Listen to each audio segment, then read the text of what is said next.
Sur ce plateau, François Randazzo, bonjour. Bonjour. Merci de nous avoir rejoints. Alors vous êtes président du syndicat Alizé Kiné. J'aimerais, parce que on en parlait il y a quelques minutes ensemble hors plateau, c'est vrai que c'est important de faire le distinguo sur la notion de régimes spéciaux et de régimes autonomes, et ce n'est pas du tout la même chose. Vous tenez à apporter un éclaircissement sur cette question aujourd'hui. Oui, parce qu'on a entendu beaucoup de bêtises à ce sujet, notamment dans les médias. Et en fait, un régime autonome... Mais pas chez nous, évidemment. J'ai pas tout suivi. Voilà. Donc un régime autonome, par opposition à un régime spécial, c'est un régime qui ne coûte pas un centime aux contribuables, qui fonctionne avec des règles de base qui sont les mêmes que le régime général. C'est un régime donc, qui collecte lui-même ses cotisations. C'est un régime en fait, donc, qui ne perçoit pas de subventions des autres régimes.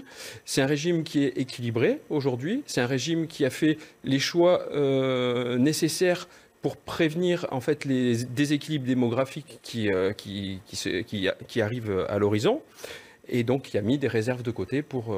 Donc, vous voudriez qu'on affronter... vous fiche la paix et qu'on vous laisse avec quelque chose qui ne coûte pas un centime au reste de la communauté. Voilà. C'est un peu l'idée, c'est en plus un régime qui est solidaire parce qu'on reverse plus de 50% de nos cotisations au titre de la solidarité nationale. Donc vous avez l'impression finalement aujourd'hui qu'on veut vous sacrifier sur l'autel du tous égalitaire, quoi. On n'est pas opposé par principe à la réforme. Nous, en fait, on a rencontré le haut-commissaire à la réforme des retraites à plusieurs reprises et on a écouté ce qu'ils avaient à nous proposer. Et en fait, aujourd'hui, il y a plusieurs choses sur lesquelles on ne peut pas être d'accord. La première chose, c'est la hausse des cotisations.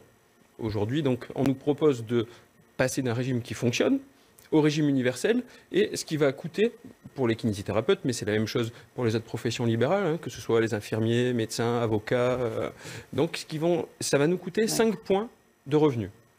Un 20e de nos revenus vont être absorbés par cette hausse de cotisation, malgré la compensation que le gouvernement présente sous la forme d'une baisse de CSG. Donc perdant, à tous les coups. Perdant à ce niveau-là.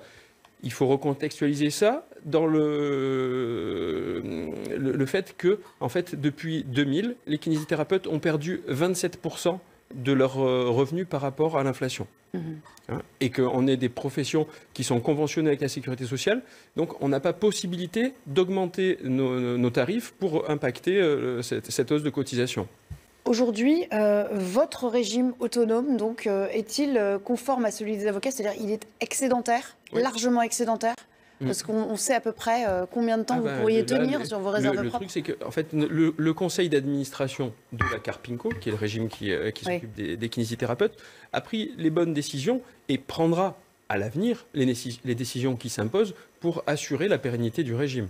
Alors vous, dans toutes les négociations qui s'engagent, vous vous situez où? Il y a des négociations prévues avec votre profession ou vous êtes un peu le parent pauvre de la séquence? Il y a des rencontres qui sont prévues avec le haut-commissaire à la réforme des retraites, mais ce qui se passe, c'est qu'on n'est pas vraiment dans un contexte de négociation.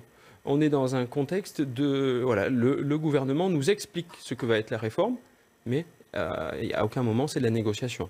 Là, quand même, avec les grandes centrales syndicales, il semblerait qu'on s'oriente vers un affléchissement du système de l'âge pivot. Mais si on observe bien, la négociation commence à partir du moment où les nuisances s'installent dans la rue. Ce qui n'est pas votre... Vous n'avez pas la même capacité de frappe, ce que vous essayez de nous dire. Bon, en tout cas, on vous souhaite quand même de parvenir à un équilibre et à ne pas perdre ces fameux 5 points dont vous parliez.